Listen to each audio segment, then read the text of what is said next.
Loïc Hervé pour le groupe de l'Union centriste, s'il vous plaît. Monsieur le Président, ma question s'adresse à Madame la ministre des Transports sur le projet de ligne à grande vitesse Lyon-Turin.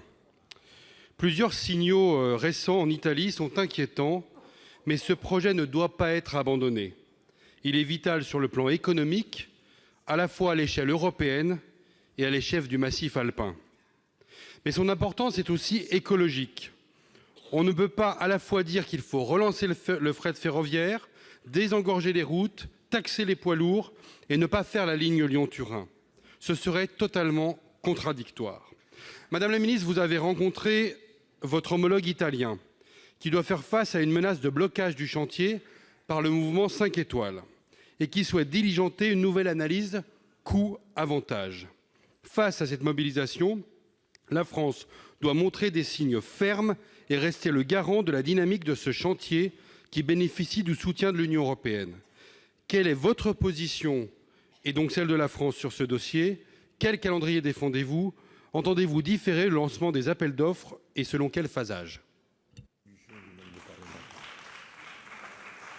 Pour vous répondre, la parole est à Madame la ministre chargée des Transports, Madame Elisabeth Borne. Vous avez la parole. Monsieur le Président, Mesdames et Messieurs les sénateurs, Monsieur le sénateur Loïc Hervé, comme vous le savez, le Lyon-Turin a fait l'objet d'un traité international entre la France et l'Italie, ratifié en février 2017, le Président de la République ayant confirmé notre engagement lors du sommet franco-italien en septembre 2017. Alors en effet, je me suis entretenue avec mon homologue italien hier pour faire le point sur le dossier. Le gouvernement italien a souhaité engager une étude sur les coûts et les avantages de ce projet avant de déterminer sa position, conformément à son programme de coalition. J'ai indiqué que la France prenait acte de cette décision, mais j'ai aussi rappelé que le calendrier de l'étude et les décisions à suivre devront être cohérentes avec les contraintes liées à nos engagements internationaux conjoints, et notamment en termes de financement européen, l'Europe ayant indiqué qu'elle était prête à porter sa participation à 50% du coût du projet. Mais parallèlement, je voudrais aussi souligner que nous continuons à agir pour l'amélioration de l'ensemble des dessertes ferroviaires dans les Alpes.